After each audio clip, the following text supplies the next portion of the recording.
Assalamu alaikum, brothers and sisters. Once again, welcome back to our show Beacon. I'm your host Faisal Hassan. As you all know, 2021 is about to end, and this year has been a year of pandemic throughout the world.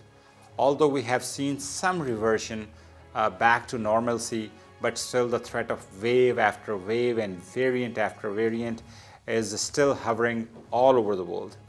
The official reported COVID-19 cases have reached about 280 million with 5.4 million mortalities.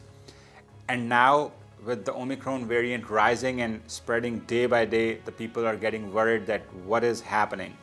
So will this end or not? Our today's topic of discussion is on the same lines that COVID-19 in 2021 and 2022, a geopolitical perspective.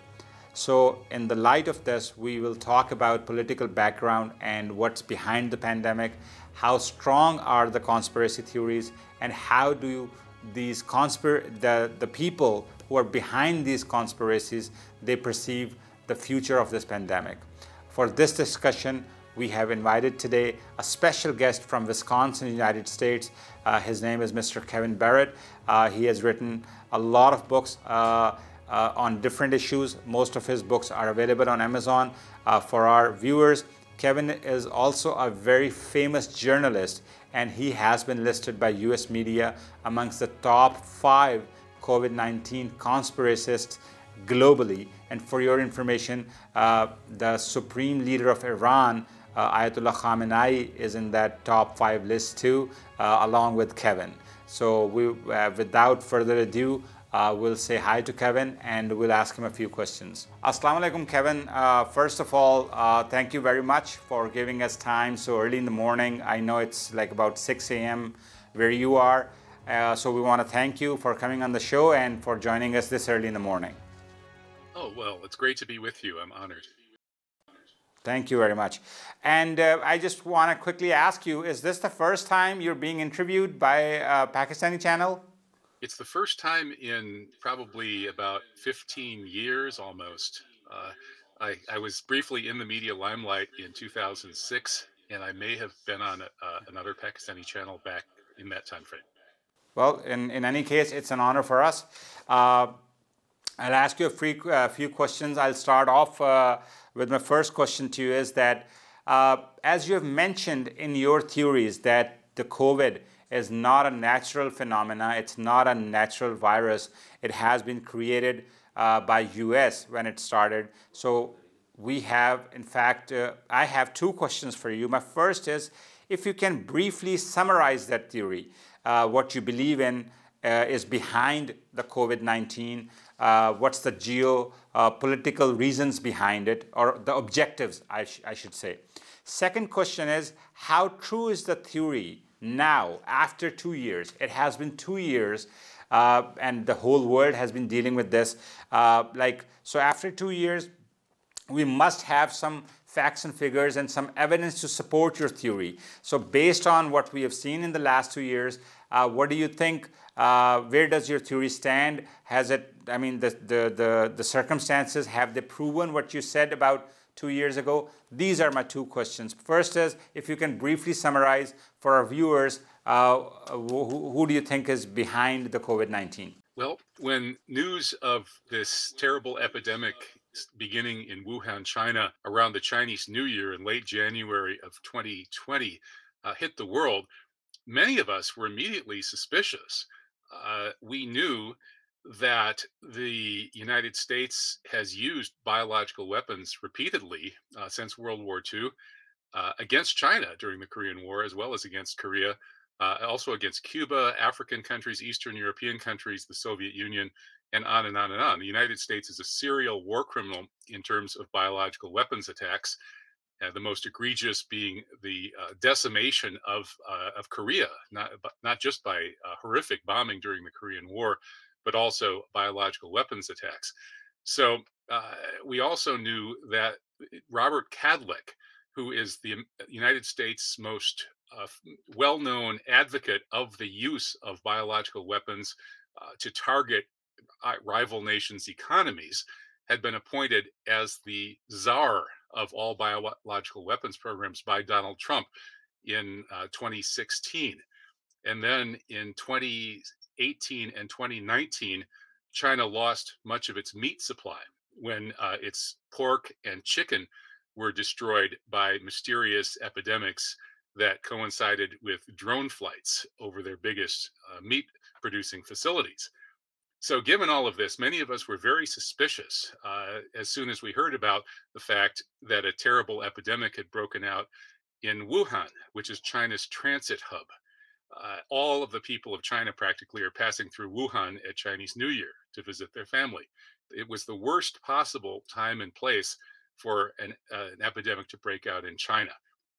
So many of us were suspicious right away, including my Chinese contacts like Jeff Brown. And then within a few months, it became apparent that it was not a genetic specific weapon targeting Asian people, but it also became apparent that there was a lot of circumstantial evidence supporting this theory, including the fact that the United States Defense Intelligence Agency issued a warning to the entire U.S. military and diplomatic corps, as well as to its allies in Europe and Israel, warning them in November of 2019 that a terrible pandemic was brewing in Wuhan, China. Now, nobody could possibly have known about the pandemic in November of 2019. It would have only been affecting a tiny number of people who would have mostly had been asymptomatic or had mild symptoms. The only party that could have known in November 2019 about this would have been the perpetrators. And this has been confirmed by European intelligence, Israeli intelligence, and multiple American intelligence sources confirmed this to ABC News, a major American mainstream outlet. So this is a smoking gun proving Defense Intelligence Agency foreknowledge of this biological attack on China. And this is not an outrageous theory at all. This is exactly what we would expect to happen at this moment in history, because China represents a rising number 2 power that's challenging the United States and its empire, the number 1 power. And as Graham Allison writes in his book, The Thucydides Trap, 2/3 of the time that a rising number 2 power challenges a number 1 power, the number 1 power wages preemptive war to try to stop the rise of the number 2 power. Well, this is exactly what Robert Kadlec, the American bioweapon czar, has been advocating these economic attacks that are deniable. It can be claimed that, oh, this is just a natural pandemic. So for all of these reasons and many, many more, there's a lot more very strong circumstantial evidence. It's become increasingly clear that this American bioweapon attack on China and Iran, let's not forget that Iran was targeted. Qom, Iran, the home of the top Iranian clerics, was hit with COVID. It was the second big outbreak after China, and it disproportionately affected the top Iranian political and religious leadership. So this theory has gotten stronger and stronger over the past 2 years.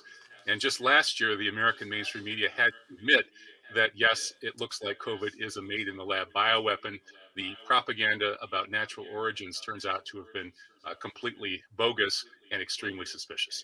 Okay, you have summed it up very good. So my second part of this question was that whatever you have just said, like you said that there were strong suspicions from the get-go, things did not add up. Obviously, China, U.S. rivalry, everyone knows China is a rising power. U.S. deems them as a threat.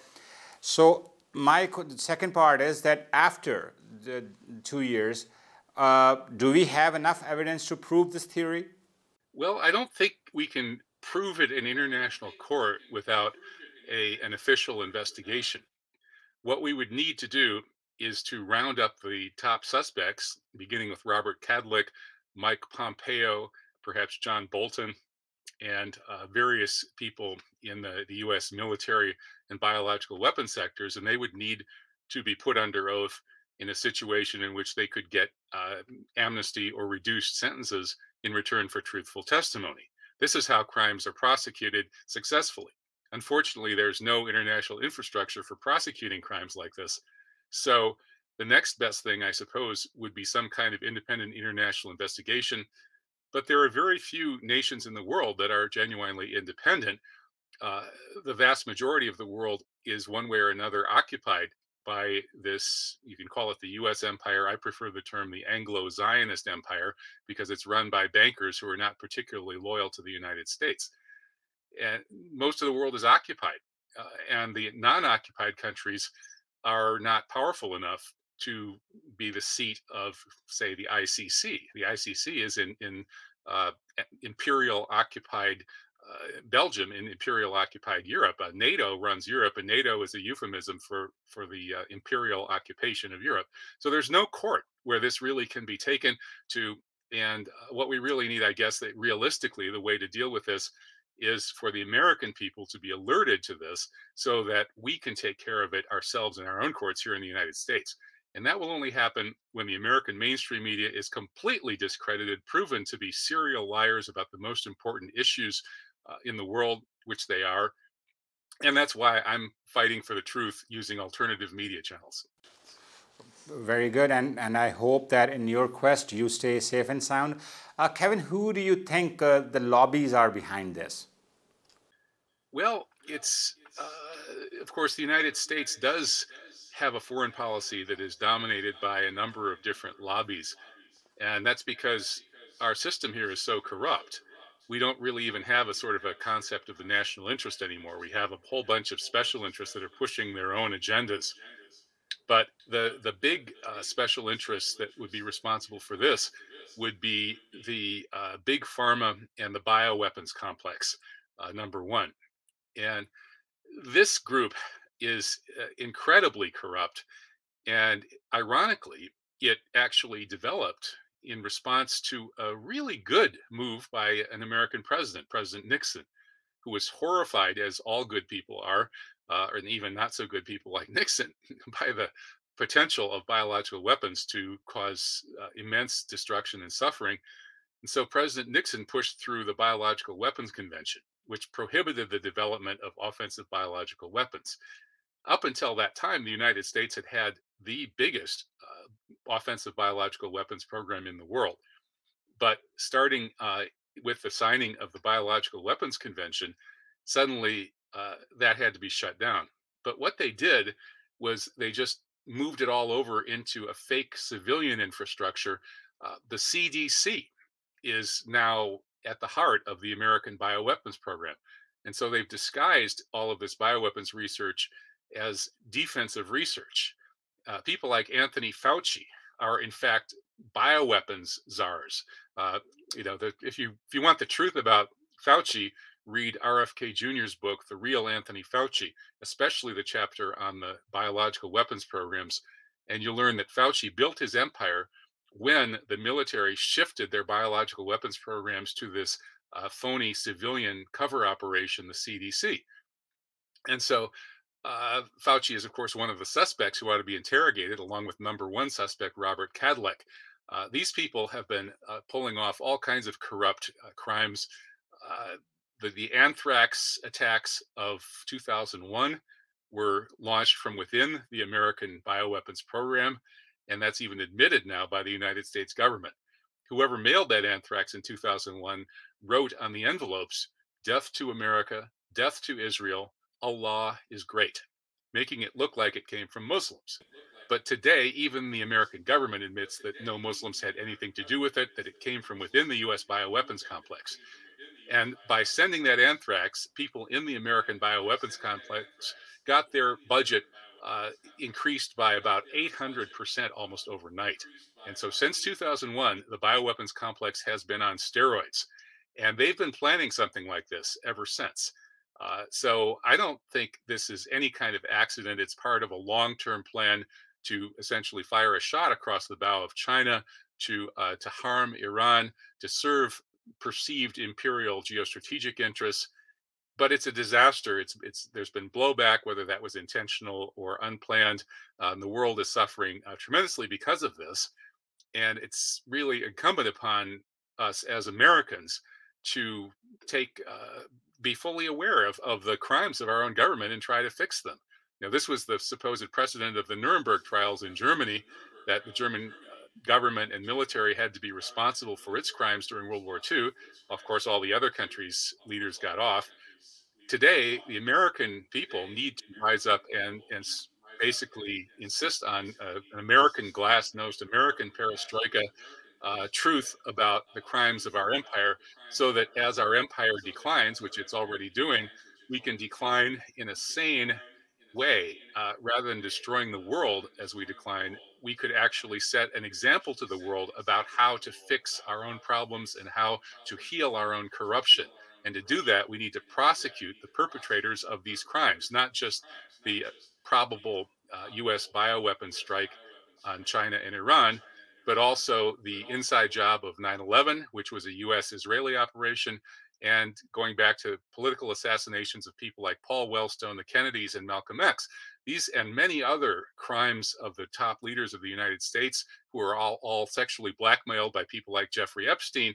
This all needs to be exposed. And these perpetrators, basically most of the ruling class in the United States, needs to be essentially taken down and replaced with an ethically sound ruling class. If we don't do that, the United States and the world are basically doomed. Okay, very good. You mentioned that the geopolitical objectives behind this, and it was a man-made virus, and they wanted to, tackle China and Iran in one shot. And then you mentioned some big names like Fauci. And by the way, that's a surprise to me, because I've been following Fauci for about 2 years now, and the whole nation, the U.S., looks at him as a savior. So today what you told me was news to me. So you mentioned Bolton, Mike Pompeo, and then Anthony Fauci. I mean, do they have any personal benefits, or did they gain anything personal out of it? Well, absolutely. Anthony Fauci is the highest paid U.S. government employee. He's paid more than the President of the United States, but his paycheck is a tiny, tiny fraction of this immense wealth that he controls, billions and billions of dollars in research money that he can give to his friends. And he's built an empire out of that. He's one of the most powerful people in the United States. And again, his empire is largely about biological warfare. It's not about keeping people healthy. As RFK Jr. explains in his book, The Real Anthony Fauci, which everyone needs to read. It's the top bestseller here in the United States right now, even though it's blacked out by the media, and the author, Robert F. Kennedy Jr., is endlessly being attacked and libeled by the corporate-controlled mainstream media propaganda apparatus. This book exposes Fauci and shows that when Fauci took over the CDC, it was completely irrelevant and had a very small budget, because infectious diseases weren't much of a problem anymore. The real health problems today are cancer, heart disease, and especially this spiraling out of control increase in autoimmune disorders, including autism, which is largely caused by vaccines, among other things. So there was not much of an infectious disease problem then. But what Fauci did was take all the biowarfare money and run all the biowarfare experiments through CDC. And suddenly CDC had a huge budget. And then Fauci came and committed fraud on the AIDS issue.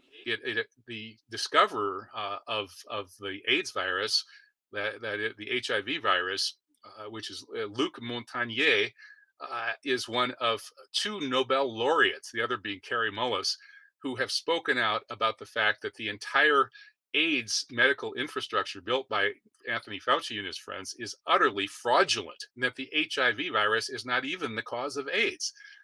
But Fauci used this to bring in billions and billions of dollars into his empire. And so between the AIDS fraud and the biological weapons money, Fauci built one of the most powerful financial empires in the world. And the other players, people like Robert Kadlec, the man who is the single biggest advocate of the use of biological weapons as a deniable way to target enemy economies, he is paid immense amounts of money, and he's investing in all of these companies that are getting dirty government money and dirty contracts. And even the Washington Post exposed his corruption in being responsible for government grants to companies where he is the key shareholder, working with some of the most outrageous criminals and scam artists in the world to build these shell companies out of nothing that often actually don't even have any corporate activities. to grab government biowarfare money. So these are some of the most corrupt and evil people in the world, and they've amassed immense power over this. And COVID-19 is a coup d'etat by these people, perhaps with the support from some of the trillionaires, the billionaires and trillionaires who have absconded with most of the world's wealth thanks to the COVID pandemic. When they sent everybody home, locked everybody down, shut down all the small businesses, guess what happened? The market share all went to the very biggest businesses and corporations. The richest people on earth have gotten vastly richer thanks to COVID. And it certainly wouldn't surprise me if some of those people had been involved with people like Robert Kadlec and perhaps Anthony Fauci and his friends in planning this. And there's all sorts of evidence that they did, all sorts of drills that they ran right up until fall of 2019, when they ran a drill that perfectly mimicked the COVID pandemic. Essentially, they ran a drill that showed exactly what would happen with the COVID pandemic in the fall of 2019, right before it happened. These criminals need to be investigated and prosecuted. Very well, Kevin. You mentioned that the rich became richer, and there was a chance that billionaires and trillionaires were behind this, and obviously they reaped a huge amount of benefit. Like you said, $1 million question is that this COVID-19 had a major impact on economy. Like everyone knows that it had a lot more. It had a bigger impact on economy than it had on human lives. Obviously, we lost hundreds of thousands of people, but economically, the whole world suffered. On the eastern countries, like on Asia Pac, 40% of the people lost their jobs. And then on the West, trillions of dollars were spent, people became jobless, and it was a big blow to hundreds of thousands of corporations too. So that, I mean, it baffles me, like how is that possible? If these people were planning it, were they prepared to take this economic loss? I mean, the cruise industry was hit big time. The tourism industry, the travel, the airlines, I mean, big industries, they literally went, through a downhill. So were they prepared? And you just said that they had, in fall of 2019, you just said that they had, Fauci and people like him, they had actually mimicked the whole scenario and the impact of it. They had visualized it. Were the corporations prepared for this? Or, I mean, the people who were in it? I guess I have two parts to this question. Were the corporations who were kind of in it, were they prepared for this big loss? I mean, if US was involved, US was the #1 country as far as the human lives were, the loss was concerned. So how does that add up? Yeah, those are good questions. They're sort of separate questions. And well, first, I don't believe that the entire class of the people who run all businesses were involved in planning this by any means. Only a very small number of people would have actually had the security clearances to know what was going on. It could be a tiny handful of people, actually. But so I think we would be talking about a couple of people from from the global billionaire and trillionaire class, not the entire class. Certainly not the people who are running the more productive industries and so on that were shut down from COVID. But we have to remember that the people who run the world are not so much the people who are involved in the actual economic activities, but rather the people who finance these activities and who also finance military activities as well. The international bankers is one name that's been thrown around there. So within this group of the world's biggest financial players, these people are not so much interested in keeping cruise ships running and keeping small businesses running and keeping manufacturing running. These people are interested in consolidating their own power. Now, some of these people, like Bill Gates, for example, are extreme Malthusians.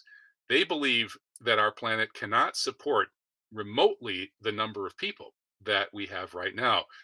Some of them think that a sustainable population of the Earth would be just a few million, and some think as few as half of them. I'm sorry, a few billion, or perhaps even 500 million would be the optimal number of people on Earth. And Prince Charles famously said that he wants to be reincarnated as a virus that would kill most of the world's population to solve the environmental problems. So we have to keep in mind that the way this would have happened would have been a very small number of very powerful people who are in that class of the financial elite who dominate the planet would have been responsible, not the entire class of all business leaders. And they might have done this, as I say, partly for Malthusian reasons. That is, it might not only have been a geostrategic attack on China and Iran, but these people actually might have been essentially looked forward to a future of endemic biological warfare, which will help them realize their dream of reducing the planet's population. And it's also conceivable that the people like Robert Kadlec, or perhaps some of his bosses, who would have been responsible for what they saw as a U.S. biological strike against China and Iran, some of those people might have actually welcomed this blowback that has devastated the United States and much of the world.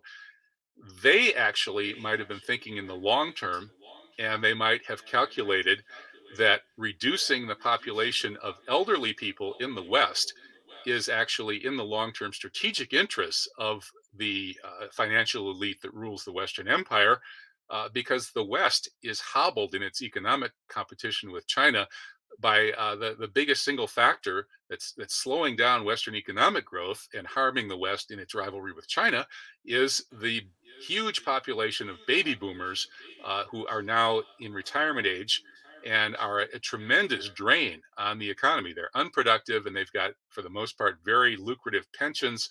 And that's the biggest impediment to Western economic growth, and the biggest single reason that Chinese growth has been so much greater than Western growth.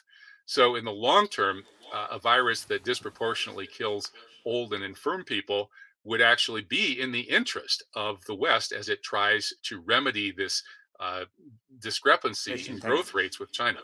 So I hope those observations go to a certain way towards answering those two questions. No, actually, you made it very clear, and you were very articulate about the answer, and you have summed it up very well, and especially when you said that some of these people, they actually welcomed the blowback, which means that according to your theory, the plan was to tackle China and, let's say, Iran, but I mean, it spiraled out of control. Everyone saw that. It came to US and the Europe. So you were saying these Malthusianists, is that what you said, right? That's the term? Yes, they're the followers of Thomas Malthus, who was the thinker who said that population always grows faster than resources. So that basically we need to kill off all the masses of poor people. That's the kind of thinking that we find in some of these places. People like the friends of Bill Gates, people who are concerned about the Earth's population, which is actually a legitimate concern. But I think the powerful people in a position to do something about it sometimes become arrogant and perhaps murderous. I mean, it's a legitimate concern, but I mean, I don't think killing millions of people would solve the problem, you know. So, so you were saying that, okay, so they did welcome the people who died in millions because there's another theory of this environmental issue and population control. So they wanted to control the population too. They wanted to make sure that it's the survival of the fittest. One of the most important questions, and this is, I think, my second last question to you is, and I'm sure you'll nod your head on this, it's about vaccinations.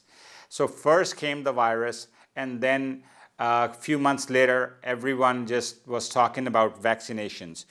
Are these vaccinations really genuine? And the reason I'm asking is because, I mean, even in Pakistan, we have seen such stubbornness from the government. Like they are giving vaccinations free, so which again is a question that if it was about making money, like let's say for Pfizer, why are they giving away, the governments are giving away free vaccinations? And then the way they are trying to implement it, I mean in Pakistan, you'd never see such kind of stubbornness on something. The government is making sure that you can't get gas, you can't like on board a plane, you can't buy a cinema ticket if you're not vaccinated. So, I mean, is this a sincere shot at controlling this pandemic, or is there some other agenda behind the vaccinations? Well, I think there are other agendas. There are people making huge amounts of money off these vaccinations, and it isn't, of course, the government of Pakistan itself that's making the money. What's happening is that Pfizer and Moderna, or whoever is making the vaccines that are going to Pakistan, is collecting money from somebody to send those vaccines there. And then the Pakistani government is receiving all kinds of bribes to do this. Same here in the United States. So Pfizer and Moderna are getting paid by somebody. In this case, I know the United States government which can print all the money it wants. It's really the Federal Reserve private banking cartel that's printing the money. They can print all the money they want, so they're handing huge piles of money to Pfizer and Moderna and Johnson and Johnson and so on to buy all these vaccines. And the executives and the investors, the people who knew this was coming ahead of time and invested in these corporations at the right moment, they're all getting extremely rich. And the governments and ordinary people are not. So there's obviously a gigantic financial incentive to be pushing these vaccines. And I think a lot of people pushing the vaccines are sincere in believing that the vaccines are a solution to the COVID crisis. That's what we were told when they were brought out. But it's become clear in the meantime that they are not a solution by any means. These vaccines actually do not stop transmission. What they do is they offer a certain amount of personal protection, apparently, against death or hospitalization from COVID-19, starting about a month after you get the vaccine. You're actually worse off for the first month, but then it kicks in about a month after you get the vaccine. And then for about 4 or 5, maybe 6 months at the most, you're getting strong protection, which then goes off a cliff and wanes very quickly. And now with the new variants, it seems that vaccinated people actually, according to a couple of studies now coming out of the UK and Europe, are actually worse off. That is, if you're vaccinated today, if you were vaccinated 6 months ago, right now, you're actually more likely to get sick with COVID than somebody who was never vaccinated. So these vaccines, even though they offer a certain amount of individual protection for a few months, are not a long-term solution to the crisis. On the contrary, if you actually do a comprehensive global study of vaccination rates of different countries and different regions and compare the heavily vaccinated regions and countries and smaller areas with the unvaccinated or less vaccinated ones, what you end up finding is that there's a slight correlation showing that the places that are more heavily vaccinated are doing slightly worse than the places that are not. Now, that is undeniable slam dunk proof that these vaccines are not a solution to this problem. They are a solution, though, to the problem of consolidating vast amounts of money in the hands of the people who created the pandemic in the first place. And that, I think, is why they're being pushed. Okay, I think you did the 2 + 2 for us, that the driving force behind this is money and economics, of course. So what would you advise? Should we get vaccinated or should we not? Because right now, what the governments are doing is that like I said, who is not vaccinated, their life is becoming miserable day and day, and they cannot even move freely around the country. So what do you say, sir? I think we need a revolution.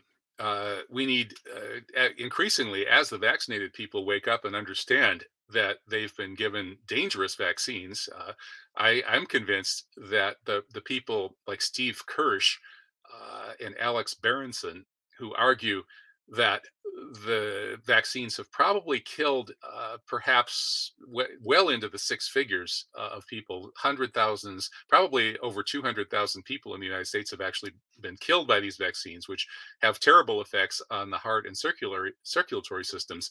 And that's why all-cause mortality is actually worse among vaccinated people, according to several studies. And indeed, according to Pfizer's own initial study, they found more people died in the vaccinated group than in the unvaccinated group overall. It was like 21 to 16, which is significant. So actually, your chances of dying earlier are probably greater if you're vaccinated by getting vaccinated than if you're not. That might not be true if you're 80 plus years old with serious comorbidities. But if you're not, you're probably better off unvaccinated.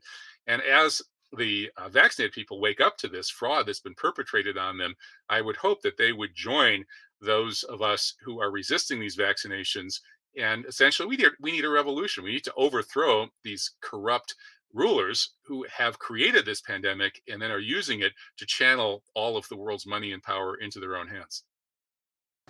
Okay, and thank you very much. You were very clear about this answer.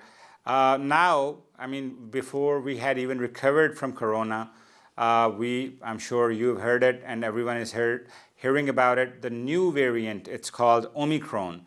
And we see that this is not being promoted as some kind of a variant actually of COVID-19, just like they did Delta about 4 months ago. It's being promoted, or it's being presented as a new form of virus. So is this also another like stage of conspiracy, or I mean, what do they want to achieve from this now? Well, this Omicron variant is interesting in that, as I mentioned, it's disproportionately targeting vaccinated people, it seems. And it also seems to be considerably less lethal than the earlier variants. So people's chances of being killed or hospitalized are less with this variant.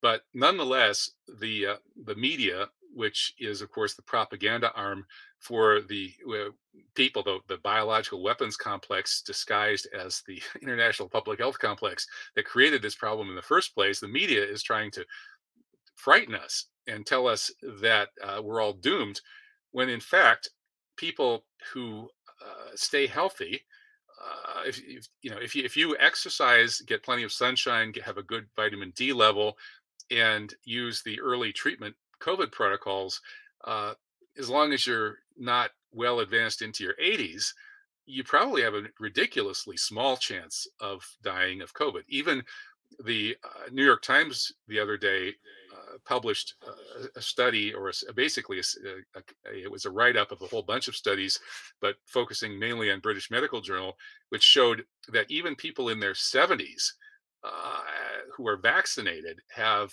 something like a 1 in 200 chance of dying from COVID, and it's probably a lot less than that for this Omicron variant. And I think the unvaccinated people are probably going to end up being about the same with the Omicron variant. They may lose a little bit of protection compared to the vaccinated people. On the other hand, it seems the vaccinated people are actually catching it more and spreading it more. So that might even out. In any case, it's really not all that terrifying. It looks like the mortality rates of the Omicron variant are comparable to the flu, and perhaps with early treatment protocols, they could be even lower than that. So I think we shouldn't be terrorized, and we should be, again, rising up in revolution against the people who've created this problem and who own the media and are using the media to terrorize us and trying to destroy our economy and destroy our freedoms and ultimately destroy our planet and put themselves in control of basically a lockdown prison planet.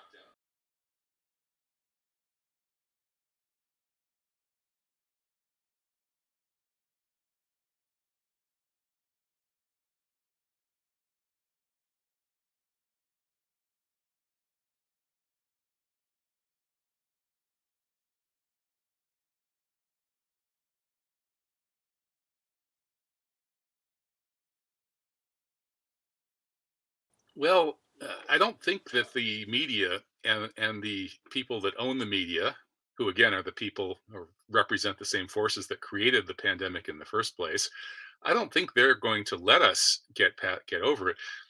Now, theoretically, as the Omicron variant spreads rapidly and crowds out the other varieties of COVID, because Omicron is less contagious, or rather less lethal, but more contagious, theoretically, this virus should follow the same path that other viruses have, and it should become endemic and less lethal until we hardly notice it, sort of like seasonal colds and flu.